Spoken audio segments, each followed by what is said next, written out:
Ngithatha lethuba leli igama lami uNamsilo kaDlamini bazalwane ngisinisiwe ngiyamthanda kakhulu uJesu.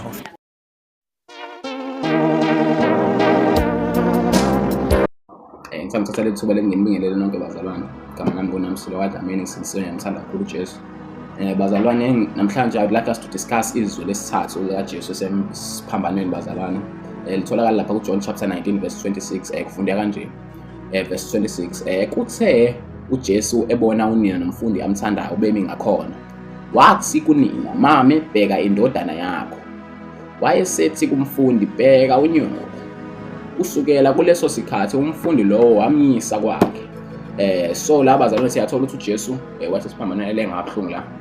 But into ayenzayo bazalwane akafuna uMaria bazalwane asale bazalwane kukhona i-emptiness enhlizweni yakhe, because siya understand la bazalwane ukuthi uMaria bazalwane was a very hurt woman. Wayelimele because of lento kaJesu, because wazala indodana bazalwane. After ezale indodana bazalwane indodana yakhe yazolenga ngabhlungu nje. Ekwazi futhi naye ukuthi indodana yakhe izolenga emthini wehlazo. So bazalwane uJesu lana wayilungisa ama-family matters of emhlabeni. Efuna ukuthatha ukuthi kahle uMaria angasali namuntu azoba i-responsibility yakhe, because uMaria was the responsibility of uJesu. So manje kwakumele uMaria manje ashintshe manje ayoba i-responsibility kabani? KaJohane. So sifuna sibheke ukuthi why uJesu futhi wamenza i-responsibility kaJohane out of bonke abafundi, because uJohane kwakuyena wayemncane kunabo bonke, ngoba mesithola uJohane bazalwane kwakuyena umfundi wayemncane kunabo bonke, uPetro wayemdala kunabo bonke. So bazalwane siyathola ukuthi kahle there was a reason why uJesu wakhetha ukuthatha umfana omncane amnike responsibility of umama, because lana akuyena uMaria wathatha uJohane wamisa kwakhe, uJohane wathatha uMaria wamyisa kwakhe. So kahle i-responsibility kwakuye kaJohane over uMaria. So asambe siyobuka bazalwane ukuthi why uJesu enikezela ngoMaria kuJohane specifically. So mesihamba sibheka bazalwane sithola lapha in the book of Matthew chapter 4 verse 21 we find out that ukuthi uJesu lana uhlangana noJohane noJames ubhuti wakhe. So singafuna ngesizulu ngesingesi kuthiwa esedlulile phambili verse 21, esedlulile phambili wabona ezinye izalamane ezimbili, uJakobe kaZebedewu noJohane umfowabo besemkhunjini kanye noZebedewu uyise belungisa amanethi abo.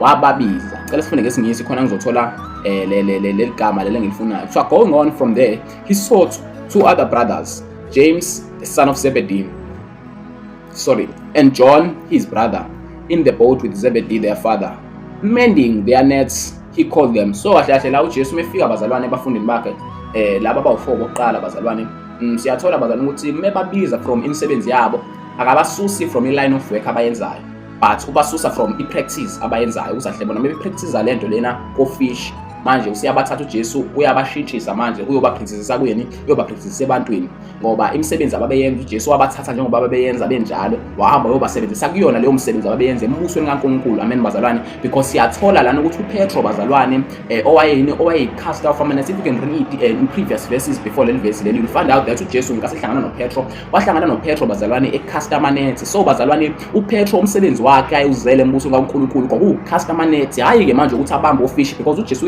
ukuthi I will make you a fisher of men, because manje now usafish of fish, manje you are fishing men now. So uPetro mesesebenza embusweni kaNkulunkulu useyicasta of inethi manje elenze njani eliyobamba abantu. Siyamthola bazalwane uPetro lapha ku the book of Acts chapter 2 bazalwane, ngenkathi kwehla umoya engcwele. Kuthe ngenkathi kwehla umoya engcwele bazalwane abantu benga-understand lesasiqulu lesana sasinga-understand ukuthi kwenzakalani, but inkinga ukuthi bazalwane kwakukhona umuntu owayekhona owayene-assignment ukuthi vele abantu noma benga-understand abekhona yena as umuntu ozoba-understandisa ubani Petro, who was the caster of inethi. Siyambona bazalwane cast inethi laphana kuthiwa more than 5,000 bazalwane of abantu bazuzeke embusweni kaNkulunkulu ngosuku olodwa bazalwane, because of kwakhona uPetro bazalwane who was able to cast inethi. So bazalwane uPetro bazalwane was the caster of inethi, even nama-Gentiles ukuze avuleleke bazalwane ukuthi akwazi ukuthi bazalwane angene embusweni kaNkulunkulu. I-vision yokuthi ayocast inethi kubona abadonse bazalwane was coming through Petro bazalwane. Ngaphandle koPetro umcast wamanethi bazalwane siyazi kahle ukuthi bazalwane